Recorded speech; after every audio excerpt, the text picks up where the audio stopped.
watching Call the Cornstar. If you're even slightly interested in farming or just want to watch a 22-year-old farmer get some stuff done, you're in the right place.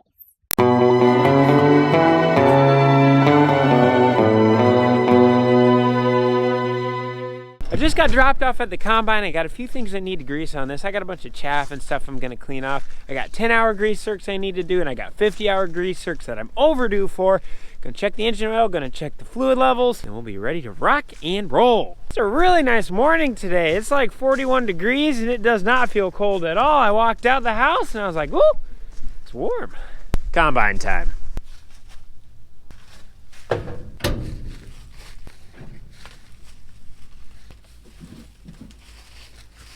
We got this grease circ hitting in here about 8 feet off the ground, and I'm not that tall, so it's like right at the end of my tippy toes. Let's see if we can do this without falling. Got the hard one. This one's the worst shield to take off. You guys ready to see a dust cloud?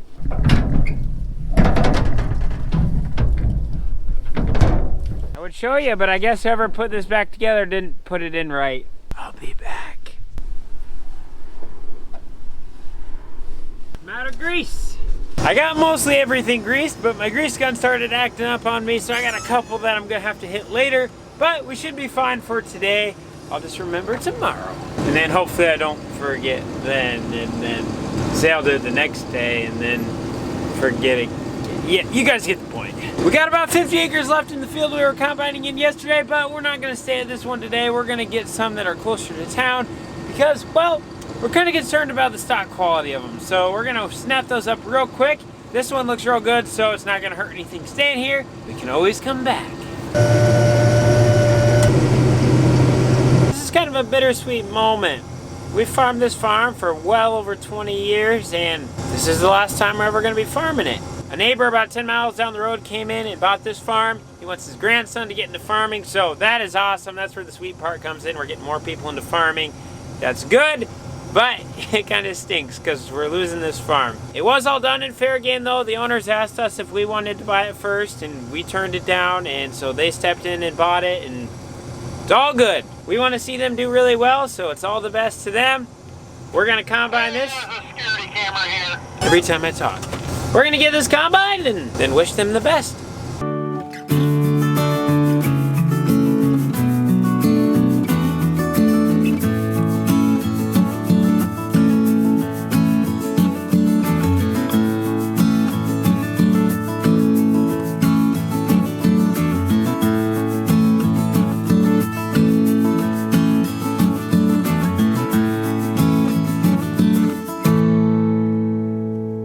You guys see this spot that's all tore up? Yep, that was Dad. He got the planter stuck there.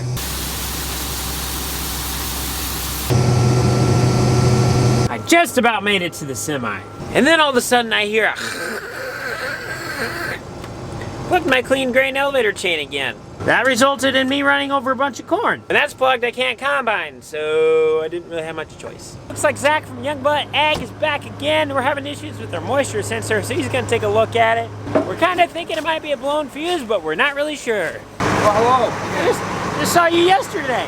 He's really lucky the wind isn't blowing right now, because that is a terrible spot to be in. You get so much dust in your face, it's not even funny. This little guy right here was our problem. I guess he's blown. Or as Zach says, it's blowed. We'll slap a new one in there and then we'll be ready to rock and roll. This is a cheap and easy fix. That's the good news. Dad's putting a new cap on this hub here. It fell off when the axle snapped the other day, so now we're putting a new one on. That just keeps the dust and stuff out of there. Okay, so let's combine. Okay.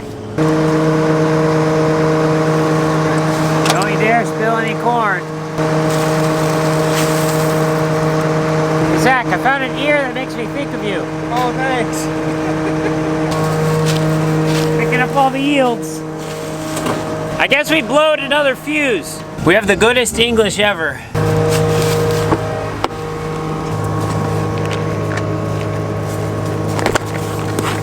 So what do we want? Blowed. Something's acting goofy in there and we're not really sure what. Kind of maybe have a rough idea because we had a little hole in there, so we kind of maybe stuck a washcloth in there to kind of block the hole so corn didn't flow out, and that might be catching on the auger in there that's spinning, which is causing the fuse to blow, but I highly doubt that. Uno mas! Combine damage. That's what happens when you have wild combines laying your corn. When you're along the edge of a field, it's kind of fun to watch what the animals do with the corn, the little paths they make through it and stuff. Not really fun when they destroy your crop, but fun to look at.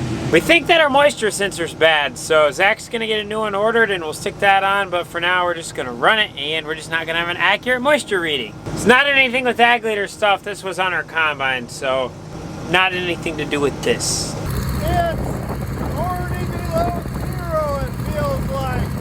The wind is blowing. It's about 32 degrees. And I'm on an open tractor. We got chock full. This is the last load off this farm. It's kind of sad. I'm probably never going to get to combine on this field ever again. It's the way it works sometimes though. I'll be okay. I'll move on. And just like that, this field is done. Now we gotta go that way. There's another 25 acres on the other side of these trees. Gotta go to the little boys' room quick though. Finding a bathroom is always hard. Looks like I'm just gonna go on the ground. I'm blocking the entire road right now, so that way this car doesn't get through. Since Jeff is popping over the hill with the semi right now, I want him to be able to get out of the spot that he's in. I don't want this car to interfere. So, this person might be mad at me, but we're gonna sit here for a minute. The field that we just came out of was the worst yield I have ever harvested in my life. To kind of put that into perspective, we just got out of a field the other day that yielded 260 bushels an acre. The field we were just in was planted on May 31st, and the one that yielded 260 was planted right on time at the beginning of May. So that just shows the importance of getting stuff planted on time. The reason why it was planted so late was solely because we had such a wet spring and we can't control the weather, so it's just one of those things. Kind of a bummer, but not much we can do about it. We're definitely going to be turning that one into crop insurance. Crop insurance isn't something we like to use, but there's a reason why we have it, and it's for cases like that. You don't really make money on insurance claims, but they keep your head above water. Snow, you can kind of go away at any time right now. Thank you. I've been combining through this snow for a little bit, so I'm gonna jump out, check my sieves real quick just to make sure nothing's bridging in the back there. As long as those stay clean, I can stay combining. If they start gunking up with a bunch of stuff, then we're gonna have to stop. We are officially snowed out for the night. I climbed out and popped my head in the sieves in the back, and they're just starting to get where they're a little wet, and I have some bees wings and just a little bit of trash kind of sticking to some stuff. So we're gonna quit while we're ahead, because if you plug those up, it's not very fun to clean them out, and it takes a while, like an hour while, at least, if it goes easy. Not what we want. So we're just gonna bring everything home and wait till tomorrow and let the snow melt off. It's not supposed to stick, and then we'll go back to combining. At least I got an early night off. Do you see the snow on my vehicle? And even though it's cold and snowy and blowing, a mother's work is never done. We need milk, and this is the only orange juice that Cooper, the baby, will drink from Cornstar. It's a gas station in Iowa. It is. It's froze burn. Ice cream in your throat that's cold and you can't swallow. What is it? It's froze burn. Ice burn? It's something burn. Because you got heartburn and froze burn. Well, I had it. What is it called? There's a name for it. When frozen food freezes in your wind frozen, or wind tube frozen. There's a name for it.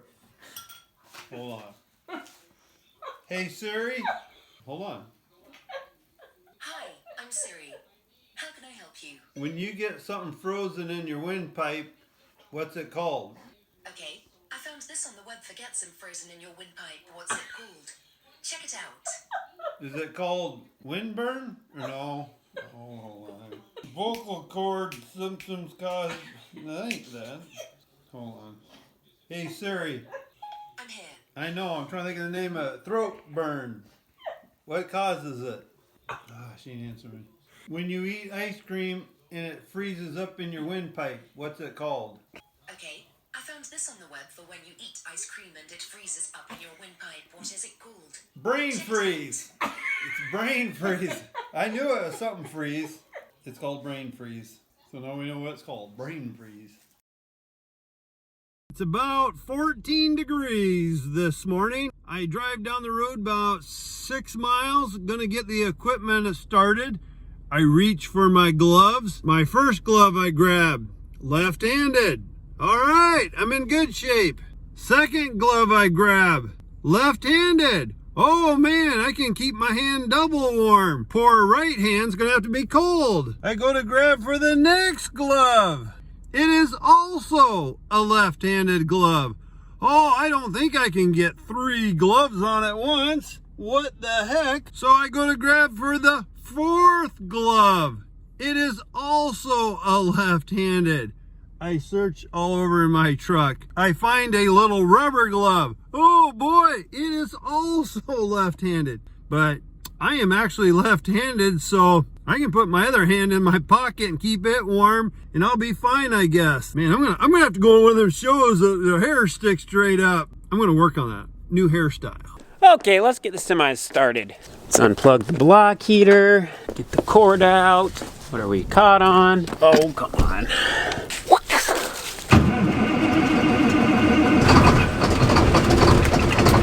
That was one heck of a cold start-ish. We got down to 12 degrees last night, which is a little colder than we like to start our semis at, so I plugged them in this morning when I got up. So they've been on the block heater for a few hours, but we're gonna get them running here for a little while. That way the oil and stuff gets really nice and warm before we take off into the field. Normally we don't like going out into the field when it's super cold, but it's supposed to get up to 30 degrees and we're supposed to have full sun. We still got a bunch of corn in the field, so we're gonna go for it. This one's a little more cold-blooded.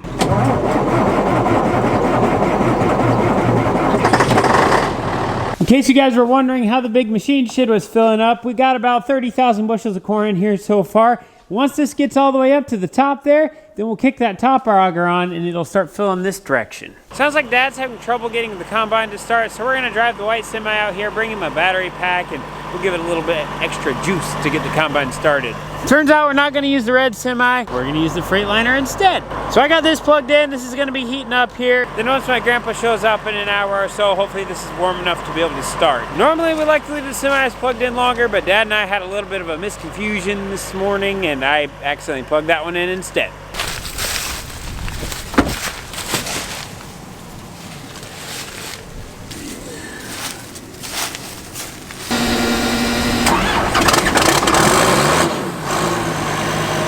I cannot stress enough how important it is to warm up a diesel engine really well. We're gonna let this engine run for about 15 minutes here at idle just to warm her up nicely, and then I'm gonna turn the head on here so that way it can run, can get all the hydraulic oil and stuff nice and warm in the machine before we start going out full throttle across the field. So let's get everything fired up and then we'll wait a little bit. Dad hears a rattling noise right now and he's trying to figure out what it is. That would be it. It's not supposed to wiggle. I don't know what the deal is with that snapping roller. The bolt must have came loose in the end somehow, or we didn't have it tightened in all the way when we put it on or something, I don't know. But anyhow, we're trying to get that guard off underneath so that way we can get to the bolt. And it's stuck on there pretty tight. A wrench in there doesn't really work the best. The socket would be ideal, and we don't have any sockets with us. This is where my extreme frustration comes in. This is why I'm such a clean freak and a neat freak and an organization freak. Is because I do not like not knowing where stuff is, and I don't like not having the stuff that we need. Let's see, where'd those bolts go? I'm looking for two that are like this, but they're gold and a little bit smaller. Should be over here somewhere. Shop's definitely a mess right now. That usually happens during harvest. Bolts, bolts, bolts. Where'd you go, bolts? This isn't very good news. We thought we had another bolt, but I'm not finding it. I have another severe frustration. We have two half-inch socket sets, one for this shop and one for the other one. Somehow they both ended up over there. We're getting closer to organization, but some days it just drives me up the wall. I'm gonna scavenge around here in the shop a little bit, see if I can find some tools to bring out there to the combine. Hopefully we can get that off, and then we'll go in and see if we can get a new bolt, and hopefully they don't have to order a new one, because if they do, that might take a day or two, and we'd like to be running today, so we'll see if they have one on hand. I'm gonna need a torque wrench.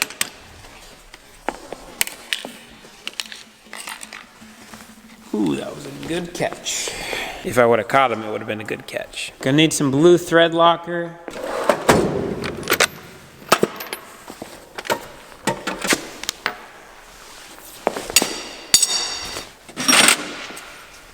I found a bolt that would work, but We kind of messed this one up when we were trying to pull that one snapping roller off that one time. It was giving us massive fits, so I don't know if these threads are boogered up at all or if the bolt is maybe bent a little. Kind of looks bent. I'll keep looking.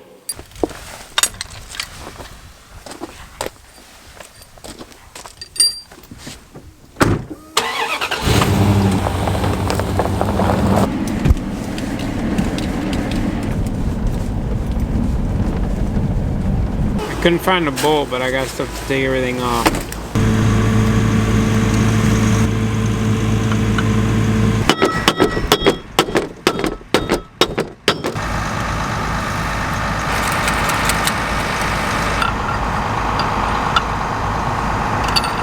There. Large Canadian bacon or something, or sausage, or what do you guys want?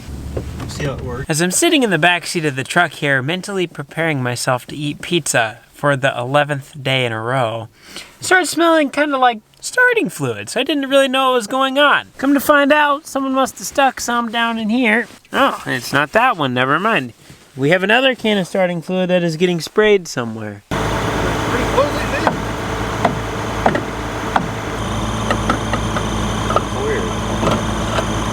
I guess what ended up happening is one of the bolts that holds the snapping roller in just decided to wiggle itself loose. We're not really sure how it happened, but it did.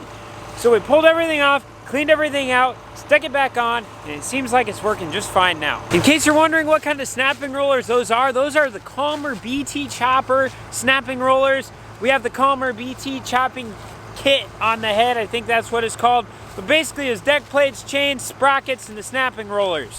We've been super impressed with it because it turns your residue into confetti. Look at that. Now I know you walk by their booth at the Farm Progress Show, or you might see their stuff online and you think it's too good to be true. Well, I thought that too. We stuck it on this year, we went out on a limb, and we have been super impressed. Just look at this residue. It's tiny. That's what she said. That's gonna break down so much better, and since we run no-till here, it's gonna help us implement no-till even better.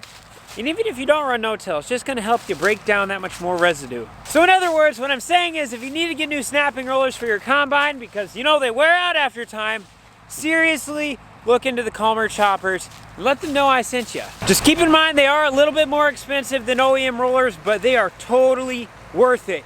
And if you catch them at a show like the Farm Progress Show and stuff, they run discount deals so you can get an even better deal, and it brings it really close to OEM price. Seriously, once you run these, you will never want to go back to OEM. Hey, Dad's putting tools away in the toolbox. Are you kidding me? This is a first.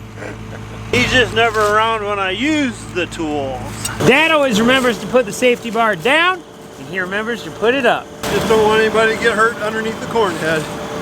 Been a lot of people killed over the years from that.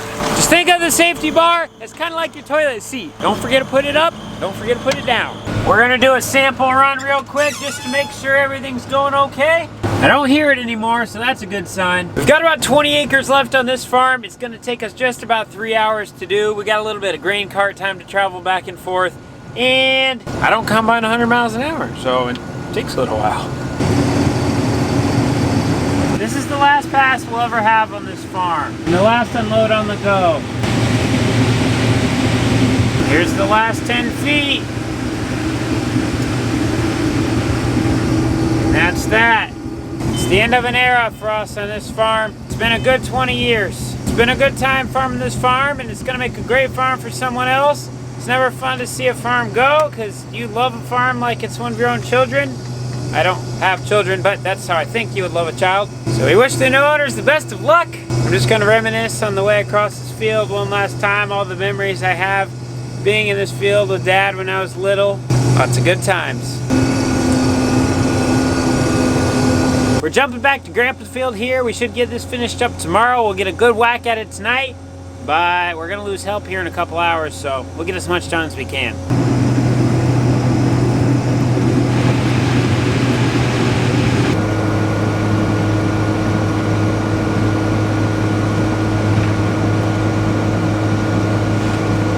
It's gonna kick off the slip clutch. Watch it. Yep.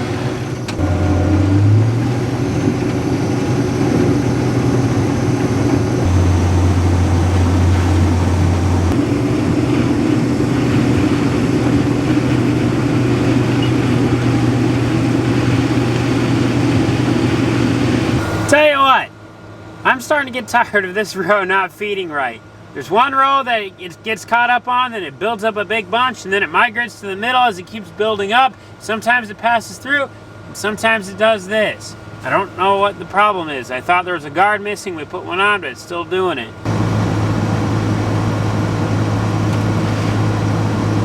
Okay, let's see if the head plugs up. I'm betting yes, guaranteeing yes. Here it comes.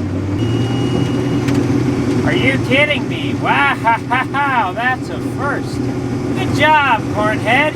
We about ran out of diesel fuel, so luckily we were close to home. Gonna top her off quick. My hydraulic fluid light came on, indicating I'm low. We're looking for a leak, but we're not finding one. Could be looking for a little while.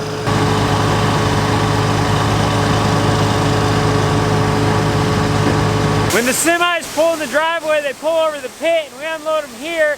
Goes into the leg, into the hopper bottom. Right now, Cooper's chilling out in the little heated shack here. That way he can watch the semis, make sure they're all going okay. And we have a little heater in there so it's warm. With this setup, we can unload a semi in about 10 minutes. The dryer over there is cooking some corn right now. It's kind of pretty to watch. It smells really good too, like popcorn. I think these are still good. These are from last year.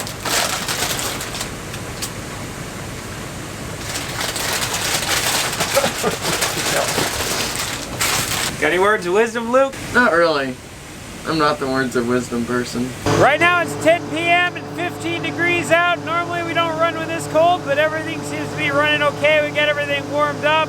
It's all going through the machine smooth, so we're going to keep running as long as we can, or until we get tired, whichever comes first. We'd like to get done in the field we're working on it tonight. We got about 20 acres left. Once we get that done, we'll be bringing the combine back to the main heated shop. That way it can be in the heat tonight. The combine's kind of cold-blooded, so it does not like starting when it's cold. We also don't like starting our diesel engines when it's cold. Alright, we got everything full of diesel, ready to rock and roll in the morning. With that being said, this is the end of the video. If you liked the video, don't forget to give it a thumbs up. If you have any questions, write down in the comments, and don't forget to subscribe. Thank you so much for watching, guys. We'll see you in the next video.